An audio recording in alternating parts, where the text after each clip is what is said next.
Hello friends, welcome to Code Chakra. So today we are going to discuss about sampling and estimation unit number 4 of DSH यानी कि DSH data science for humanity उसका तो कम चाहिए unit number 4 आज तो के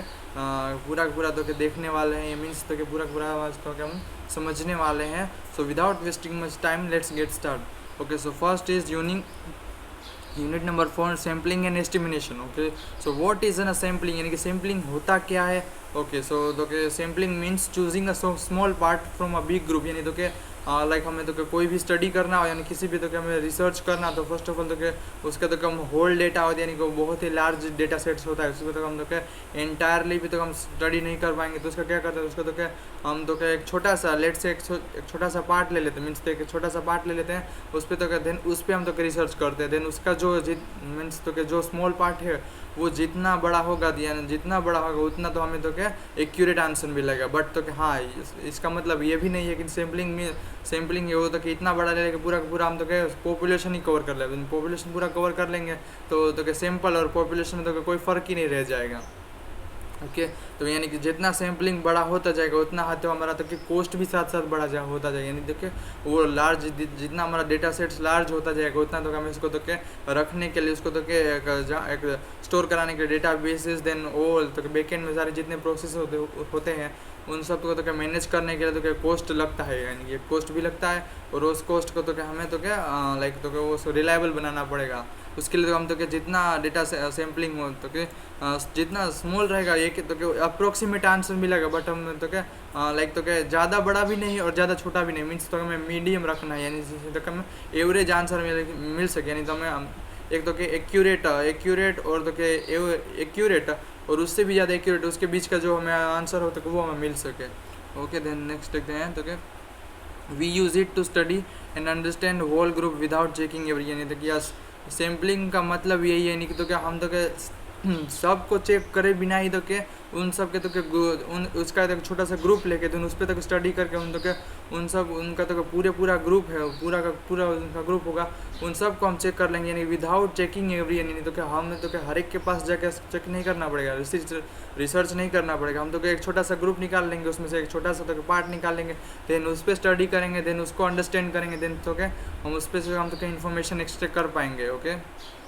for example studying a group of students and patients without checking the entire population. यानी तो क्या मैं कुछ तो क्या कोई भी एक तो क्या शहर लाइक सिटी ले लो तो उसके तो क्या उतने तो क्या कितने सिटीजन्स हैं कितने स्टूडेंट्स हैं देन पेशेंट्स उस पर हमें स्टडी करना हो तो क्या उन सब का हम एक छोटा सा तो क्या लाइक पार्ट ले लेंगे. यानी तो क्या लाइक लेट से तो क्या कोई भी एक सिटी है उसमें तो क्या थाउजेंड्स ऑफ पीपल्स हैं उसमें तो क्या थाउजेंड्स ऑफ पीपल्स उसमें तो 500 पेशेंट है ऑलरेडी लाइक हॉस्पिटल के अंदर. तो उसमें से तो कम 500 पेशेंट्स के पास नहीं जाएंगे तो हम क्या करें उस 500 पेशेंट्स के बाद तो क्या उसमें से 5 पेशेंट्स या तो क्या 5 to 10 पेशेंट्स को लेकर देन उस पर हम तो क्या स्टडी करेंगे उस पर रिसर्च करेंगे देन उसके बेसिस पे हम तो क्या रिजल्ट बनाएंगे. ओके, तो वो वाई सैम्पलिंग इज नीडेड यानी कि अब तो क्या सैम्पलिंग की नीडेड ही क्या हो यानी तो कि सैम्पलिंग की ज़रूरत ही क्या है भाई. तो चलो अभी ये जानते हैं सैम्पलिंग की ज़रूरत कब पड़ी जब तो कि हम तो कि हमारे पास तो लाइक हम तो जिस देश में रहते हैं उसकी पॉपुलेशन लाइक 130 करोड़ के लाइक उसके तो क्या आसपास ही है कुछ तो क्या उस पर अगर तो क्या उसके हमें तो क्या उस पर स्टडी करना हो तो क्या वो तो इम्पॉसिबल नेक्स्ट टू इम्पॉसिबल है. उस पर तो स्टडी करना बिल्कुल ही इम्पॉसिबल है. तो हम क्या करेंगे उसका एक तो क्या छोटा सा पार्ट ले लेंगे यानी कि लाइक तो हमें तो क्या हर एक कल्चर हर एक जनरेशन को तो सबको कवर करना हो तो क्या करेंगे तो क्या हम सब में से एक निकाल लेंगे सारे तो क्या लेट से तो क्या 30 कल्चरल निकलेंगे तो उसमें से जनरेशन तो क्या उनकी निकाल लेंगे. तो मान लो कि जो भी 1.30 करोड़ जो लोग हैं उसमें से हमें मान लो कि 90 लोग मिले यानी कि हमारे पास तो क्या हमने 90 लोग लिए कि 19 पीपल्स को हमने तो फाउंड किया देन उस पर हम रिसर्च करेंगे तो हमें तो क्या उसके बेसिस पे तो क्या हम पूरा एंटायर कंट्री का तो हम बता सकते हैं. यानी कि पूरे कंट्री का हम बता सकते हैं कि इस जनरेशन में तो कि ये देखा जाएगा तो यानी कि ये उसमें तो क्या डिस्ट्रैक्शन है उन लोगों में देन ये कल्चरल है तो ये उनके तो क्या उनका ये रिचुअल्स होते हैं देन उसमें तो क्या ये उसमें तो क्या ये मान्यता है ये प्रथा है तो क्या हम वो सब बता सकते हैं. Okay, but if we choose the wrong sample our result can be wrong. यानी कि तो क्या अगर हमने तो क्या रॉन्ग सैम्पल चूज़ कर लिया तो क्या होगा अगर हमने रॉन्ग सैम्पल चूज़ कर लिया तो रिजल्ट भी क्या बनेगा तो रिजल्ट भी रॉन्ग बनेगा. ओके, सो अब हम नेक्स्ट देखेंगे पॉपुलेशन वर्सेस सैंपल, यानी पॉपुलेशन वर्सेस सैंपल, यानी कि पॉपुलेशन कितने हद तक सही है और सैंपल कितने हद तक सही है, तो क्या वो हम देखने वाले हैं। Population, okay, the entire group you want to study, यानी तो के एक तो के पॉपुलेशन मीन्स तो के पूरा एंटायर ग्रुप जिसमें तो आप स्टडी करना चाहते हैं, like all students in India, okay, this is the population example. Okay, then sample देखते हैं, sample a smaller group taken from the population for study, नहीं तो हमने कहा जैसा तो के एक तो के लाइक वही एग्जाम्पल ले लेते हैं, यानी कि पूरे तो के इंडिया के सारे तो के स्टूडेंट्स का ले ले, तो क्या इंडिया के सभी स्टूडेंट्स को अगर तो के उसका तो क्या पॉपुलेशन है, देन उसमें उनके ऊपर हमें स्टडी करना है, उनके ऊपर हमें रिसर्च करना है, तो हम क्या करेंगे, उस सब पे तो हम स्टडी कर नहीं पाएंगे, तो हम क्या करेंगे, उसका एक छोटा सा पार्ट ले लेंगे एंड देन उस पर रिसर्च करेंगे, तो क्या रिसर्च करेंगे, स्टडी करेंगे, देन उसके बेसिस पे तो हम रिजल्ट निकाल पाएंगे। Okay, then population parameter, okay, real values from the whole population like total average and standard deviation, तो के जो पॉपुलेशन पैरामीटर है, तो पॉपुलेशन का पैरामीटर क्या लाइक तो के टोटल एवरेज है, यानी कि तो के म्यू एंड स्टैंडर्ड डिविएशन, इसके बेसिस पे तो के उसकी तो के जो पैरामीटर्स है, तो उनके पैरामीटर्स है, तो ये अगर तो के ट्रू हुए तो मीन्स हमारा रिजल्ट क्या बनेगा, रिजल्ट भी तो के अच्छा बनेगा, मीन्स करेक्ट बनेगा, एक्यूरेट बनेगा। Then sample statistic, okay, value calculated from the sample like mean, okay, x bar in standard division, okay means तो क्या सैम्पल स्टेटिस्टिक है, यानी तो क्या कोई भी अगर हमने छोटा सा सैम्पल लिया तो उसको कैलकुलेट करना होगा, तो उस पर तो क्या हमें उस पर जो हम उसका मीन फाइंड करेंगे तो उसको तो क्या एक्स बार से डिनोट किया जाता है, और उसका जो स्टैंडर्ड डिवीजन होता है उसको तो क्या हम एस से डिनोट करते हैं, लाइक तो क्या,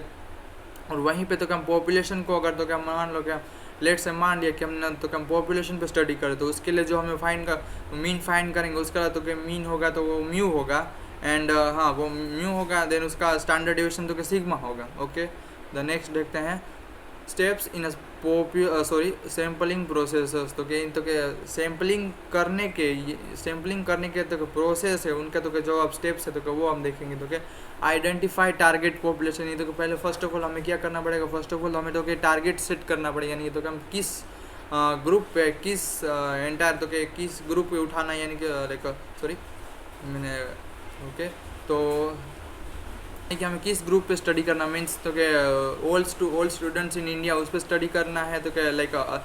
तो के जो भी हमारे कल्चरल्स है तो कि उस पर हमें स्टडी करना है, तो क्या डिफाइन क्लियरली वो वांट टू स्टडी, हमें तो पहले क्लियर होना पड़ेगा, नहीं तो कि हमें कहाँ स्टडी करना है, किस पे स्टडी करना है और क्यों करना है, ये सब हमें तो क्या क्लियर होना चाहिए, मीन्स के टारगेट हमारा क्लियर होना चाहिए। एग्जाम्पल नॉट जस्ट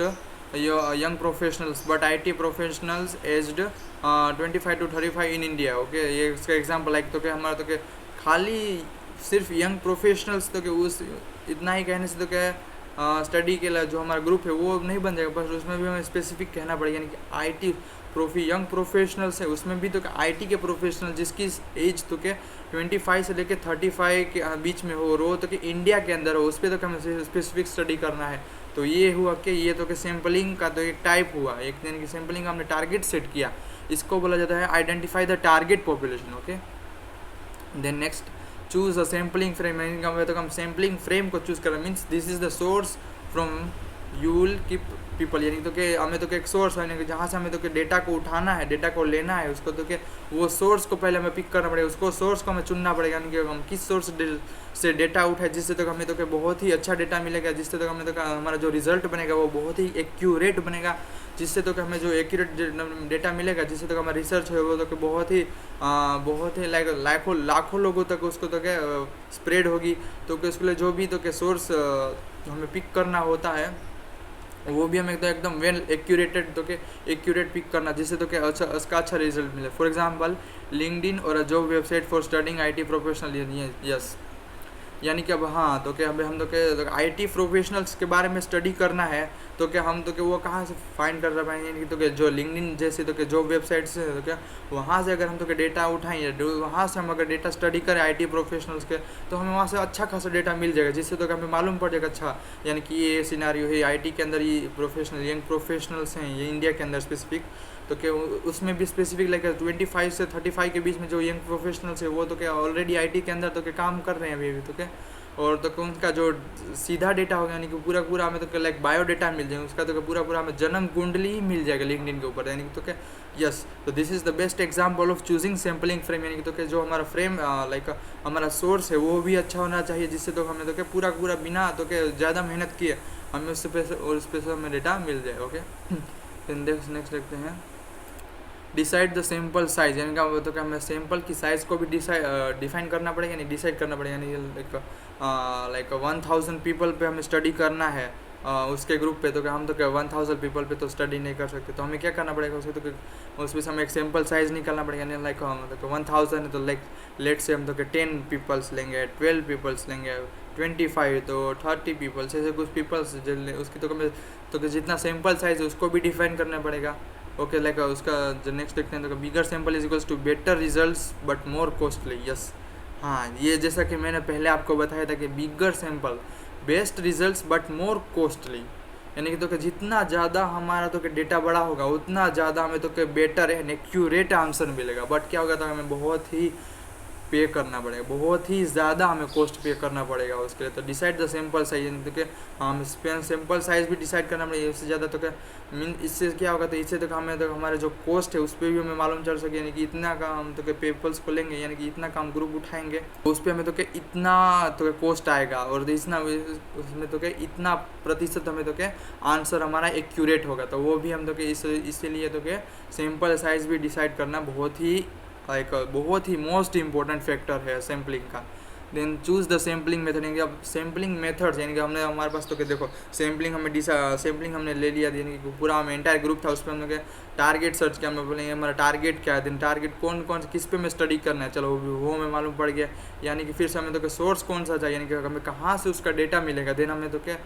लाइक उसमें से हम तो कितने का साइज़ ले, यानी कि सैम्पल है तो सैम्पल हमने लेट से हमें सैम्पल लेना है, बट उसमें तो कितने पीपल्स है कितने उसकी साइज़ होना चाहिए, तो वो भी चलो डिसाइड हो गया। तो अब बात आएगी, यानी कि अब सब कुछ रेडी हो चुका है, अब तो क्या सब कुछ रेडी हो चुका है, तो अभी हम देखना है यानी कि उस पर कौन सी ऐसी मेथड लगे जिससे तो क्या बहुत ही अच्छा रिजल्ट आए, जिससे बहुत ही वेल डिफाइंड आंसर है, जिससे तो क्या हम तो क्या लाइक जो नॉन टेक्निकल पीपल्स है उसको भी तो अच्छे से समझ आएगा, अच्छा यार ये तो क्या है इसमें से तो अच्छा ऐसा डेटा है, अच्छा ठीक। Okay then 2 types, okay probabilistic random, non probabilistic not random. Okay then देखेंगे तो क्या सॉरी तो कि ये मेथड्स है उसमें भी तो देर आर 2 टाइप्स, उसमें भी तो 2 मेथड्स हैं। प्रोबेबिलिस्टिक मीन्स रैंडमली तो हमें कोई भी मेथड लेना है, प्रोबेबिलिटी की तो कोई भी रैंडम ले लो, और देन नॉन प्रोबेबिलिस्टिक मीन्स तो क्या non random not random means तो क्या रैंडमली नहीं उठा रहा हमें, तो बहुत ही तो क्या सर्च करना पड़ेगा, यानी उस पर भी हम सर्च करें, यानी तो क्या हम ये वाला एल्गोरिथम लगाए, यानी कि हम ये वाला स्टैटिस्टिकल लगाएं, कि ये वाला हम रिग्रेशन लगाए, ये मेथड हमको फॉलो करें, जिससे तो कि इतना आंसर उसका तो क्या एक्यूरेट आएगा। ओके देन नेक्स्ट देखेंगे प्रोबेबिलिस्टिक रैंडम सैम्पलिंग, यानी तो क्या अब अब उसी का तो क्या टाइप हम तो क्या स्टडी करने वाले हैं, प्रोबेबिलिस्टिक रैंडम सैम्पलिंग, यानी तो क्या प्रोबेबिलिटी जिसमें तो क्या हम रैंडम मेथड को हमने यूज़ किया, रैंडम मेथड का हमने तो यूज़ करते हैं, like every person in the group has a equal chance to be selected. Yes this is the true means तो क्या लेट से तो क्या हमें तो क्या कमिटी मेंबर तो क्या कमिटी एक लेट से हमें कमिटी बनानी है, उसमें तो क्या 3 वुमेंस एंड 2 मेंस के हमें रिक्वायरमेंट है, तो कि लाइक हमारे पास तो क्या 10 पीपल्स का तो क्या ग्रुप है। ओके 10 पीपल्स का ग्रुप है, इसमें से तो क्या हमें 5 पीपल्स के हमें तो क्या उसमें से बनाना है, तो क्या कमिटी बनानी, तो क्या 10 पीपल्स है उसमें से हमें 5 पीपल्स का तो क्या कमिटी बनानी है, तो क्या उसके लिए तो क्या 10 जो 10 पीपल्स है तो हर एक के पास तो क्या इक्वल प्रोबेबिलिटी होगी, यानी कि हर एक के पास इक्वल चांस है, नहीं तो क्या 10 पीपल्स है तो उसका तो क्या प्रोबेबिलिटी कितना मिलेगा, यानी कि तो क्या एक पर्सन तो क्या कोई भी एक पर्सन का हम उठा ले तो उसकी प्रोबेबिलिटी कितनी होगी, तो टोटल 10 पर्सन है और उसमें से हमें तो वही पर्सन को सिलेक्ट करना है, यानी कि उसकी प्रोबेबिलिटी उसके सिलेक्ट होने की प्रोबेबिलिटी डिवाइड बाय में तो के टोटल नंबर ऑफ पीपल्स, यानी कि तो कितने 10 तो 1 डिवाइड बाय 10 है, तो क्या वो क्या हो तो क्या इस तो क्या उस स्पेसिफिक तो क्या इंसान की उस स्पेसिफिक पीपल की तो क्या इक्वल तो क्या लाइक चांस तो क्या उसको सिलेक्ट होने की तो क्या उतनी प्रोबेबिलिटी है 1 डिवाइड बाई 10 उसकी प्रोबेबिलिटी होगी। ओके देन उसमें भी देखेंगे can with replacement without replacement. अच्छा, यानी कि तो कि प्रोबेबिलिस्टिक रैंडम सैम्पलिंग है, देन अब उसमें भी तो कि डीप में अंदर उतरे, तो उसमें भी अपना डीप में अंदर उतरेंगे तो there are two types, with replacement and without replacement. With replacement यानी तो कि same person can be pick again, यानी तो कि सेम पर्सन को ही तो कि फिर से तो कि हमने फिर से हमने तो उसको पिक कर लिया, मीन्स उसको ही तो चूज कर लिया। लाइक तो कि 5 पीपल्स हैं, तो उसमें से लाइक हमें लगा यानी कि ये पर्सन तो कि बहुत ही अच्छा है, यानी कि उसका तो कि अच्छा ये ट्रैक रिकॉर्ड रह चुका है, तो कि हमें तो कि अच्छा यानी कि इसको तो कि बहुत ही अच्छा काम करता है, इसको तो कि ये और दे दो, यानी कि ये कर सकता है, यानी कि इसको तो कि हम आगे तो कि और तो कि अपॉर्चुनिटी प्रोवाइड कर, जिससे तो कि इसके तो मालूम पड़ सके। वो क्या हो गया, वो विथ रिप्लेसमेंट, यानी तो कि उससे तो कि वो एक ही पर्सन है, बट उसको हमने रिस्पॉन्सिबिलिटी तो कि एक से ज़्यादा दे दी, मीन्स तो कि उसको ही हमने तो कि दूसरा भी अपॉर्चुनिटी दे दिया उसी को, यानी कि उसको ही फिर से हमने पिक कर लिया है। वो क्या हुआ, with replacement. Then without replacement यानी तो कि one picked not pick again, यानी हमने तो उसको एक बार ले लिया, देन दूसरी बार हम उसको नहीं लेगा भाई। अगर हम तो कि उसको एक बार ले लिया, देन उसको हम तो कि दूसरी बार नहीं लेंगे, यानी तो कि आपने अगर एक बार भाई एक बार आपने कोई भी गेम खेल लिया, देन उसके बाद दूसरी बार आप उसको नहीं खेल पाएंगे। यानी तो कि आप लेट से आप कोई भी तो कि एक सामान परचेस करने गए, तो कोई भी फूड आइटम परचेस करने गए, देन आप उसको उसमें से कुछ आपने खा लिया, देन आप कहेंगे मुझे अच्छा इसका टेस्ट अच्छा नहीं, तो क्या हुआ, तो उसको आप फिर से तो उसको तो क्या उसको तो क्या आप फिर से आप जहाँ से आपने लिया था वहाँ उस स्टोर पर आप जाकर उसको तो क्या फिर से नहीं दे सकते आप, यानी कि फिर से उसको रिटर्न नहीं कर सकते। अब आपने अगर आपने ले लिया, देन ले लिया, यानी कि आप उसको फिर से अब रिटर्न नहीं कर सकते विदाउट रिप्लेसमेंट। ये उसका तो एग्जांपल हो गया। Then if 10 patients are in hospital, they pick 3 randomly for survey, यानी कि उसमें 10 पीपल्स हैं, 10 पेशेंट्स हैं, उसमें से हमने हॉस्पिटल में से 10 पीपल्स उठाए, उसमें से भी तो 3 को रेंडमली सर्वे के लिए ले लिया। देन नेक्स्ट आता है stratified sampling, okay, used when the population is not similar, यानी तो कि अगर हम तो कि एक ऐसा पॉपुलेशन का यूज़ किया जिसमें तो क्या सिमिलर ही, तो कुछ भी सिमिलर ही नहीं है, तो कि कुछ भी उसके अंदर तो कि सिमिलर, सब कुछ तो अलग अलग है। स्ट्रैटिफाइड यानी तो कि we decided the population into groups, यानी तो हम तो कि ग्रुप्स के अंदर डिवाइड करने का हमने तो लेट से हमने तो सोचा नहीं। कोल्ड उसको क्या बोलेंगे, स्ट्राटा बोलेंगे, based on factors like age gender and region है, तो उसका हम तो कि एज जेंडर एंड रीजन के आधार पे जी उसके तो के बेसिस पे हमको क्या उन सब का तो एक अलग से अलग ग्रुप बनाएंगे, जिसको बोलते हैं stratified sampling. Okay, then we take a random sample from each group, यानी तो फिर दिन उसमें से क्या उस हर एक ग्रुप में से तो क्या हम एक एक पीपल को लेंगे, देन वो क्या होगा तो क्या रैंडम सैंपल बन जाएगा। For example boy and girl using phone, strata gender हो गया। Then testing a drug, strata इसमें क्या हुआ तो क्या डिफरेंट एज ग्रुप्स हो गया। Then virus effect like strata इसमें age under 60 and above 60, TV ratings तो क्या strata different states in India. Okay, then steps तो क्या choose a factor to divide into groups, यानी तो फर्स्ट ऑफ ऑल हमें स्टार्टर तो क्या डिफाइन करना ही, यानी कि तो कि वो फैक्टर हमें लाना है, तो हमें पहले तो वो तो क्या हमें डिफाइन करना पड़ेगा, यानी तो हमारा फैक्टर क्या है, मीन्स हमें किस बेसिस पे तो कौन सबका ग्रुप बनाना है, बट वो तो क्या अलग अलग ग्रुप्स में उनको सबको डिवाइड करना है। देन नेक्स्ट आएगा फाइंड द साइज, यानी उसको तो उसकी साइज़ फाइंड करने पड़ेंगे, कितने कितने कितने प्रोपोर्शन में तो क्या उन सब का तो हर एक को अलग अलग ग्रुप बनाना। Then calculate how many sample to take from each group, यानी तो कि हर एक में से तो हमें कितने सैंपल उठाने कैलकुलेट करने के लिए वो भी होना चाहिए। Then randomly select record from each group, यानी तो कि हर एक में से तो क्या रेंडमली रिकॉर्ड को हमें सिलेक्ट करना है, देन उसको तो क्या स्टडी के लिए लेना है। Then combine them to make the final sample, यानी देन उन सबको क्या करना, उन सबको तो क्या कंबाइन करके देन उसको एक फाइनल सैंपल बना लेंगे। चलो ये तो सबको कंबाइन करके देन ये हमारा फाइनल सैंपल बन गया। ओके, सो अब हम नेक्स्ट देखने वाले हैं what is estimation. Okay, estimation means making a smart guess about something using sample data, यानी तो कि अब उसमें से हमें एस्टिमेशन करनी, यानी कि यूज तो कुछ टेक्निक्स लगानी, कुछ स्मार्ट तरीके से तो हमें तो के उन सैम्पल डेटा का यूज़ करके उसमें से कुछ ऐसा तो के करना है, यानी कि तो स्मार्ट तरीके से, जिससे तो के जिसको बोला जाता है एस्टिमेशन, यानी कि we use it when we don't know the actual value for the whole population, इसका तो हमें मालूम नहीं है बट कर सकते हैं। यानी तो क्या फॉर एग्जाम्पल लाइक देखते हैं गेसिंग the average height of college student based on the sample, यानी कि यस ये हुआ एस्टिमेशन का एक बेस्ट एग्जांपल। लाइक तो कि कोई कॉलेज स्टूडेंट है तो कि कॉलेज के अंदर जो स्टूडेंट्स है उनका तो क्या एवरेज हाइट हमें तो क्या अगर गेस करना हो तो यानी कि बेस्ड ऑन 10 तो क्या हम उसके सैंपल के आधार पे तो क्या फाइंड कर लाइक तो कि एवरेज हाइट कैलकुलेट करना है कि इसकी इतनी हाइट है, लेट से इतनी 5.3 है, इसकी 5.4 है, इसकी 5.6 है, उसका हम क्या करेंगे एवरेज ले लेंगे। फिर हमें मालूम अच्छा इसका एस्टिमेशन तो क्या बेस्ड ऑन द उसमें से कुछ अच्छे से आने को लाइक कुछ स्मार्ट तरीके से कुछ जिससे हम तो मालूम पड़ सके then types of estimation, then point estimation, okay, gives one single values is the estimation. ये तो के देखिए पॉइंट एस्टिमेशन में तो ओनली सिंगल वैल्यू ही हमें तो प्रोवाइड किया होता है एस्टिमेट करने के लिए. For example the average weight of the students is 60 kg, यानी कि एक स्टूडेंट है देन उसका एवरेज वेट जो कि कितना है 60 kg है. Interval estimation means give a range of values interval where the true value is likely to be, okay, यानी तो कि एक हमें तो कि रेंज प्रोवाइड, इंटरवल मीन्स हमें एक तो कि रेंज दे देता है देन उसके अंदर ही देखो उसकी वैल्यू तो कि लाई करती होगी. मीन्स तो कि कोई एक तो कि स्टूडेंट ले ले तो उसका एवरेज वेट होगा यानी 58 से तो कि 62 के बीच में ही उसका तो कि वेट तो कि ऊपर नीचे होता रहेगा. उससे तो कि बढ़ेगा नहीं, पर उसके बीच में ही रहता रहेगा, उसके बीच में तो कि होता रहेगा. Then confidence interval, then confidence interval भी आता है, देन उसको देखें तो हम, ओके. और confidence interval tells us the range in which the real value probably is like, या probably is like. Confidence interval क्या कहता है? कॉन्फिडेंस इंटरवल है वो भी तो एक प्रकार का तो कि एक रेंज ही है with real value probably lies, तो कि उसके अंदर तो क्या रियल वैल्यूज तो कि प्रोबेबली होती है. Okay, in the estimation margin of error, then confidence level it shows how sure we are, यानी वो कॉन्फिडेंस लेवल यानी कॉन्फिडेंस लेवल, वो हम कॉन्फिडेंस लेवल क्या चेक करेगा, यानी तो कि वो क्या शो करेगा, वो ये शो करेगा हम यानी कि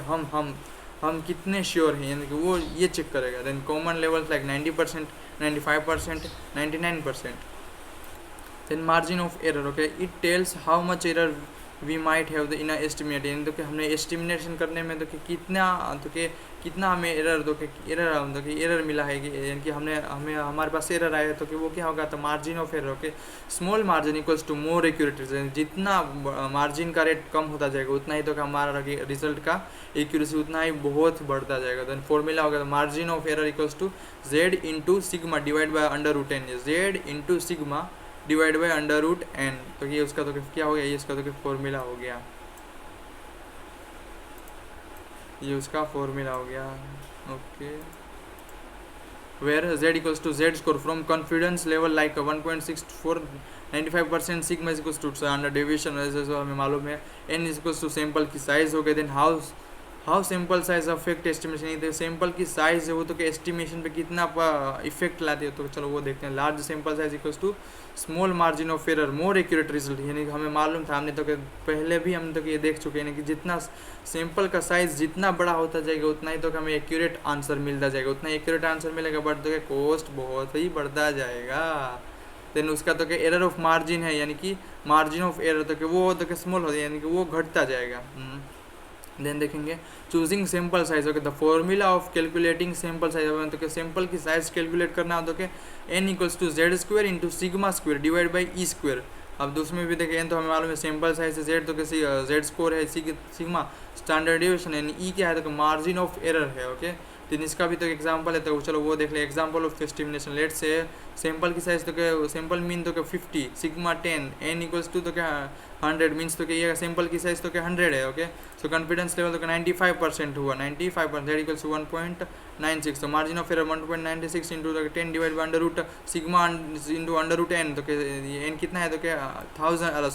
100 है, मीन्स तो 1.96 इंटू तो 1 करते 1.96 है. So the confidence level is 50, तो 1.6 करें तो 48.04 से लेकर 51.96 के बीच में आएगा, यानी कि we are 95% the real value in between, यानी कि 48 से लेकर तो क्या 51 के बीच में तो कि इसका तो क्या आंसर हमें मिला. अगर आपको ये हमारा वीडियो अच्छा लगे तो प्लीज़ इसको सब्सक्राइब करें, शेयर करें और अपने फ्रेंड्स ग्रुप में भी इसको शेयर करें, तो क्या बिकॉज आपके लिए तो ये तो क्या एकदम बिल्कुल ये आपके लिए सब्सक्राइब करना तो ये कुछ भी नहीं, बट हमारे लिए बहुत हेल्पफुल करता है ये. सो प्लीज़ हमारे चैनल को सब्सक्राइब करें और अपने ग्रुप्स के साथ अपने फ्रेंड्स में आपके फ्रेंड्स ग्रुप में भी उसको शेयर करें. Thank you.